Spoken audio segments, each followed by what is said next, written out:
Hello, everyone, and welcome back to Let's Be Human, a place where we reflect on the values, questions, and struggles that shape our shared humanity. If you believe in learning, empathy, critical reflection, and meaningful dialogue, please support this educational channel by subscribing, liking, and sharing this video. Your support helps us continue these important conversations. Today, I want to speak about something that feels urgent in our time: the need for humility in an increasingly divided world.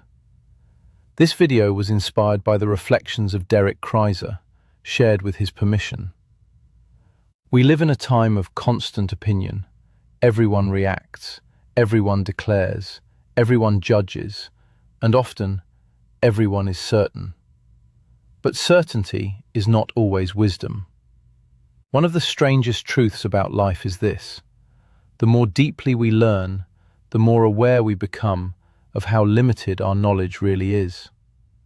So perhaps one of the most important sentences a human being can say is this: I may be wrong. I may not know enough. Let me listen. Let me learn. That is not weakness. That is maturity. Because humility is not self-erasure, it is not passivity, it is not the absence of conviction. Humility is the discipline of remembering that reality is larger than our perspective, that truth is deeper than our immediate reaction, and that other human beings may see something we do not yet see. And in a divided world, that kind of humility is not optional, it is necessary. Many people confuse confidence with understanding. Speaking strongly does not mean speaking wisely. Having an opinion does not mean having insight. And repeating what our group believes does not mean we have examined it honestly. People are often encouraged to defend positions they have never seriously questioned. Social media rewards speed, not depth. Tribal identity rewards loyalty, not reflection. Public culture rewards performance, not sincerity. As a result, many people are losing the habit of inner examination. They ask, "What should I say?" and "Which side should I support?" But they do not ask, "What is true?" They do not ask, "What am I failing to see?" And yet these are exactly the questions that keep the human mind alive. A living mind is not one that stores slogans.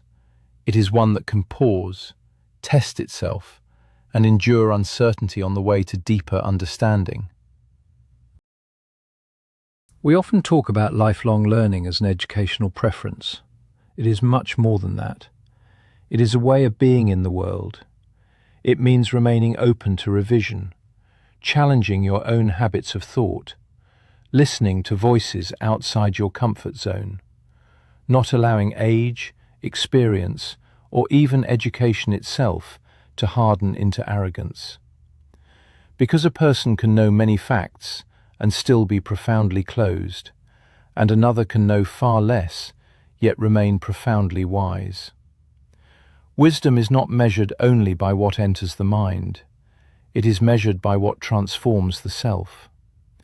Does learning make us more honest, more patient, more capable of nuance, more compassionate toward human weakness, including our own?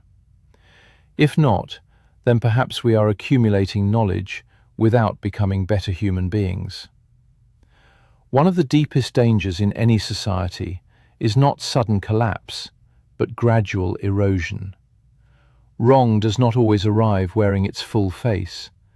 It comes disguised as adaptation, as convenience, as rhetoric, as exhaustion, as the slow lowering of standards. Something once seen as disturbing becomes familiar. Something once seen as shameful becomes strategic. Something once seen as unacceptable becomes normal. And once it becomes normal, people stop resisting it. That is the normalization trap. We can get used to contempt in public speech, used to manipulation in leadership, used to dehumanization in politics, used to outrage as entertainment. And the longer we live inside such conditions, the more likely we are to forget they are abnormal. A healthy conscience must be exercised, questioned, sharpened, and protected. Because if we do not examine what we are gradually accepting, we may one day discover we have become strangers to our own principles. Leaders matter. Institutions matter. Media matter. Not simply because they influence decisions, but because they influence perception. They shape what people come to see as acceptable, serious, or normal. When leaders speak carelessly, carelessness spreads. When institutions abandon integrity, trust decays.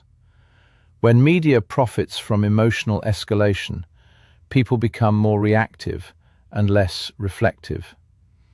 In such an environment, disagreement stops being part of democratic life and becomes a moral war between identities. People no longer say, "I disagree with you." They say, "You are the problem." That shift is devastating, because once disagreement becomes dehumanization, conversation becomes nearly impossible. And once conversation dies, correction becomes difficult. And once correction becomes difficult, decline accelerates. This is why a divided world needs humility. Not because humility solves every political problem, but because without it, every disagreement becomes combustible. Humility creates the space in which dialogue can survive. To think independently is not to reject everything or become contrarian for appearance. Independent thinking means refusing to outsource your conscience. It means evaluating ideas even when they come from your preferred camp. Disappointing your tribe to remain loyal to truth. Not excusing what is wrong simply because it is politically useful or socially rewarded. That is difficult. Because human beings want belonging. We want protection. We want the reassurance of a crowd. But real moral maturity begins when we stop treating our side as incapable of error. A principled person asks, is it true? Is it just? Is it humane? What kind of person will I become if I defend this? That kind of thinking requires courage, and courage is not loudness. Very often, courage is quiet. The quiet refusal to lie with the crowd, the quiet refusal to hate on command, the quiet refusal to surrender one's humanity for the sake of belonging. We must also admit, awareness can hurt. To see manipulation clearly is painful. To recognize hypocrisy is painful. Sometimes ignorance feels lighter, but ignorance does not protect us. It only delays the cost. The challenge is not to let awareness turn into bitterness. Many people see clearly but become cold. They recognize danger but lose tenderness. They become truthful but no longer loving. The task is not merely to be aware. The task is to remain human while being aware. Clarity without hatred, discernment without contempt, conviction without self-righteousness. That balance may be one of the highest forms of maturity. What makes the spirit behind Derrick's reflection especially meaningful is that it does not end in despair. It ends in love, in peace, in healing, in togetherness. Because many people can diagnose what is wrong, far fewer can do it without becoming consumed by animosity. To wish good, even in a time of division, is not naivety. It is moral strength. It means refusing to become what we oppose, remembering that even amid conflict, all people remain human beings, flawed, frightened, searching, and capable of both damage and transformation. A divided world does not need more cruelty disguised as truth. It needs more conscience guided by humanity. So the real question is not only what is happening in society, it is also this: what is happening in me? Am I still teachable? Am I still open to correction? Am I still willing to hear an opposing voice without reducing it to an enemy? Am I becoming more thoughtful or merely more reactive? Am I becoming more human or more tribal? These questions matter.